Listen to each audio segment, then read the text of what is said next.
Hey everybody, how's it going? Marcos Villegas for Fight Up TV, powered by Stagefront VIP. Being joined with Coach Calvin Ford, the trainer of Gervonta Davis. Gotta ask you something. It's like a big topic of this fight. Okay. The rehydration thing. Well, what's your take on it? I know you're like, but people are bringing it up. What's your take on I it? had that conversation about that. It's part of boxing, y'all. When people put certain things in certain contracts, sometimes the sanctioning body does the same thing because they don't want nobody to be bigger than somebody at a fight. That's it. You know, Tank have to do the same thing too. Second weigh in. So There's a second win for both? for both, yes. So it is what it is. So what's like the info on that? How's that work and how's that going to work on fight night? There before it really doesn't matter because once you step on that scale the second time, you can go do what you got to do. It doesn't matter. So again, I don't know if it seems like he's worrying about that more than anything. Well, that leads me to the other thing is like some fans have said like, oh, there we go. That's the, I don't want to say excuse, but that's the thing that's going to. Let me explain something to you. I'm on the street. A guy walk up to me weighing 200 pounds, and I'm only weighing 170. What I'm going to do? I don't know. What are you going to do? I'm going to handle my business. You get it? So what's the difference? So what I'm trying to explain to you is that we campaign at 135, we campaign at 140, but we choose to stay at 135, get what I'm saying, because that's where our belt is at. You know what I'm saying? He didn't want to do 135. He's doing 136. Fine. Get what I'm saying? Okay, we're going to do 136. You can't do this. Cat and mouse game. All right. And that's why we're sitting here, because they agreed to it. Yeah, because people have said like, oh, he's trying to get an advantage on him. He's worried he's going to be too big. You've been watching the fights, right? Yes. The majority of the last 3 fights, most guys have been bigger than Tank. So which some people were like, well, why even put it in? Because he's taking out guys that are bigger than him. That's why we put it in. Yeah. To watch them from what they're doing. Because they do some wild stuff. So y'all don't understand. At this level, wild stuff happens at this level. That's why Floyd was so big on testing them. You know what I'm saying? Yeah. And we've been saying in boxing, jokers be cheating. You brought it up in Miami, that point. Is there comprehensive testing for this fight? Yeah, they both are testing. They both are testing. So far, everything's been good. Nothing wrong, So they both doing it. That's what's worrying them. So right now, Ron, stop worrying about it. Just do what you got to do. Give up a good performance, and everybody good. Kenny, I didn't know I was talking to you off camera. You are helping Gervonta in camp, right, for this fight with Ryan Garcia? Absolutely, I'm working with Gervonta. Been with him for 3 weeks. We do something twice a day. I'm either in the gym with him or on the track with him or other places like maybe in the mountains running with him. I'm doing a lot of different things with him right now. So backing up his coaches, Calvin Ford and Kenny Ellis, they're doing an excellent job. They decided, actually, Tank decided to bring me in, and so it's working out great. This is my second camp with him. The first camp was the Pitbull camp. Are you helping with like strength and conditioning, with strategy, or? I'm not doing any strength. I am doing conditioning. I had to create my own position here and identify that, but I got a trifecta, a tri-C going on, which is cardio conditioning coach. So I do a lot of things with his heart, his lungs, and the mental aspects of what he got going on as well. And I'm that next level of eyes for Calvin and also Kenny. So, when you're looking at something and someone else is looking at it from different perspective, and also somebody that's got experience looking at it, is very helpful. So that's why I'm fitting in pretty good with these guys. So, given that then, what do you think about the matchup stylistically and how the fight is? It's a classic style makes fight type of fight. Both guys are fast. I tend to believe that Tank is hitting harder. But according to Ryan, he's hitting harder with the left hook. So we're going to have to see what happens there when that happens. And as Tank said, what happens when the left hook doesn't work. So we're working on that as well. There's a lot of things that I've seen in Tank that I haven't seen since I had an opportunity to work with a guy of that level, which is Sean. And Tank is a ultra-talented athlete. He really is. Do you see this fight ending in knockout for sure, 110%? I believe it will. I believe it will. I believe that Tank wins this fight by knockout. Yes, I do. I believe that Ryan has the ability to box Tank and give Tank a much more harder fight than he's ever had before, and has the ability to get out ahead on the scorecards and try to protect that lead. So that's one of the things that I'm imploring to Tank's coaches, Kenny Ellis doing an excellent job, and again, Calvin Ford doing an excellent job. But I'm also saying, hey guys, we got to watch that he doesn't get behind here, and they're aware of these type of things and changing the strategy just a little bit. I don't have anything to do with that, but just want to make sure that they're aware of some of these things that, this guy might try to get out to a lead and try to protect that lead, And so we don't want to be trying to come from too far behind to get a knockout. All right, Kenny, we're getting mad dogged over here by people. I don't know. Maybe I could squeeze in one more. Homeboy left. Squeeze it in. Squeeze it in. Mentally, how is Gervonta coming into this fight? Because I know he's gone through some stuff the last few months. He's doing great. Again, because I said what I said earlier, and I'm going to repeat that. He's ultra talented. I'm watching and learning him every day. Whereas before in the previous camp, Pitbull camp, I was working with Sean and also working with him. But this time, it's all eyes on Tank the whole entire time. I don't have any of my other fighters here.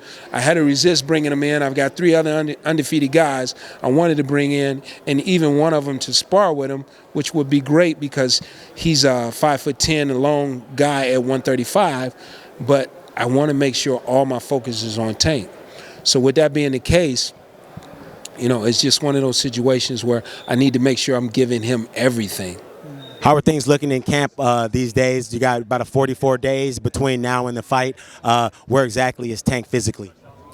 Physically, he's ready. He can fight today. Mentally, he's ready. He's ready to go, So we're just counting down the days. I've talked to Coach Calvin Ford on numerous times, and he talks about the preaching of the pain. And I've heard that you were the one that actually pushed the pain to Tank Davis during the training. Talk to me about Tank's endurance level and where he is mentally when it comes to his training. His endurance level is God-gifted. He's a freak for pain.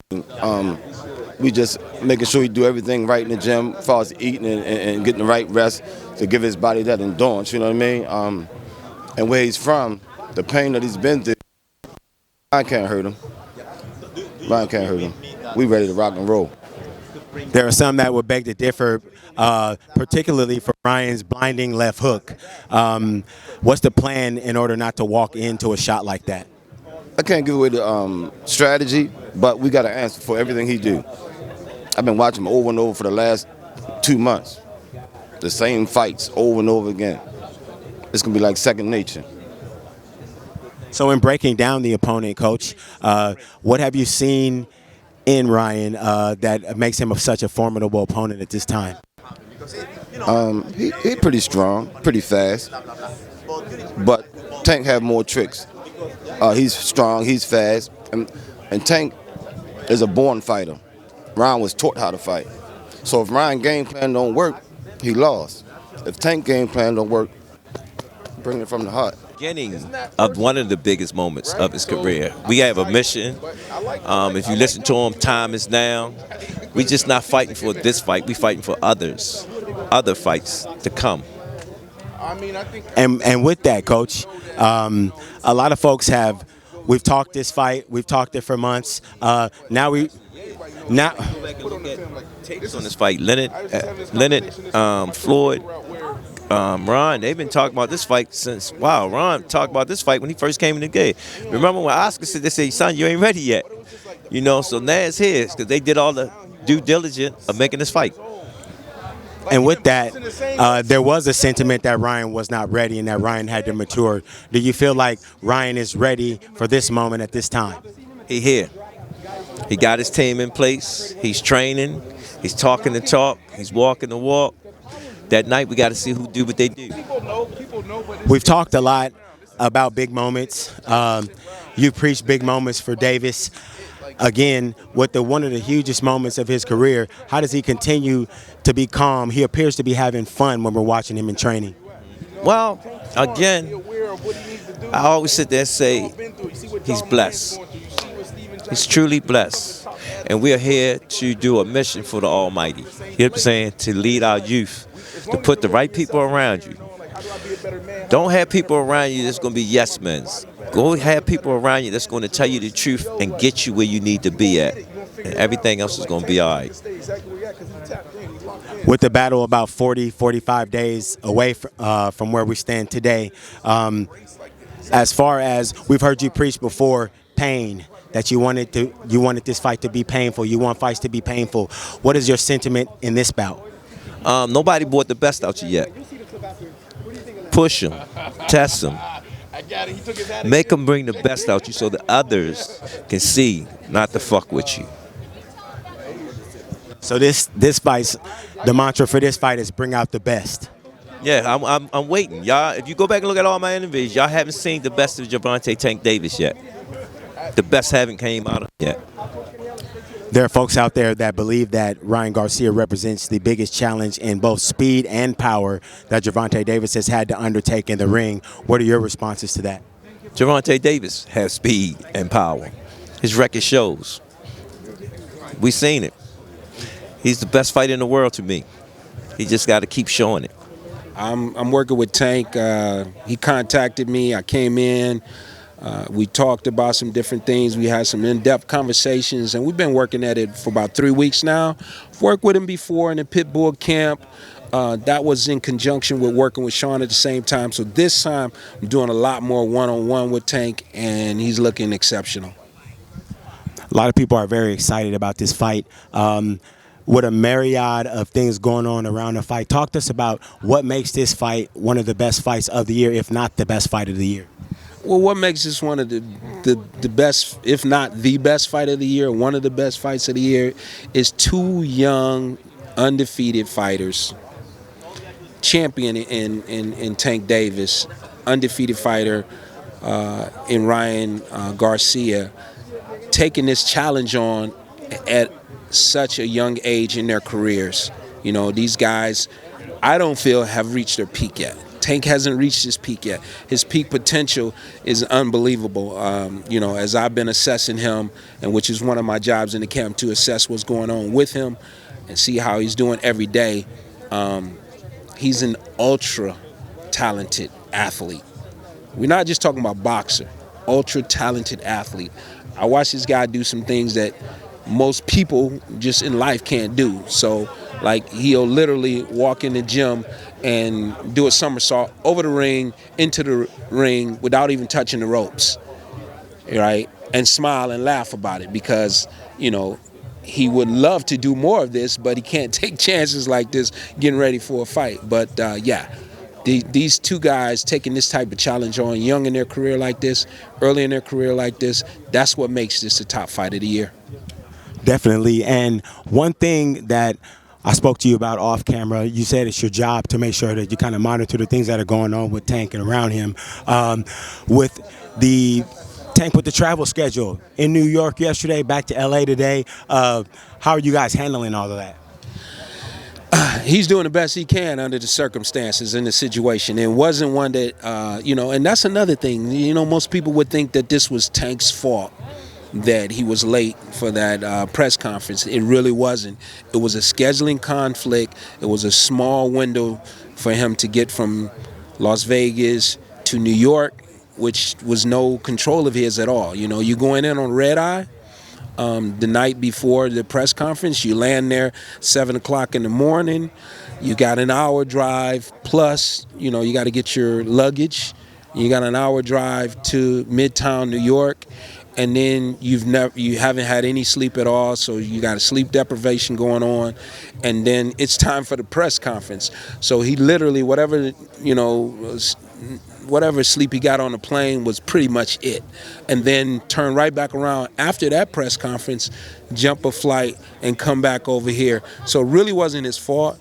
You know, not to make any excuses for him, he did the best he could in the situation, but that schedule, you know, that itinerary was just really too hard for anybody to be able to pull off. Definitely, Kenny. And with that, and with the press conferences, and with the training, all of these things, when you get a chance to sit down and think about what this fight means to the microcosm of boxing as a whole, the history of boxing, where do you think the fans will see this fight on the Sunday afterward? Well, you know what?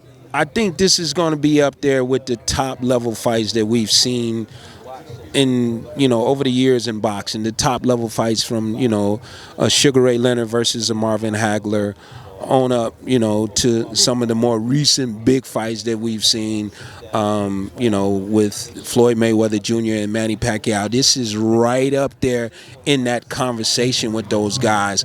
And if you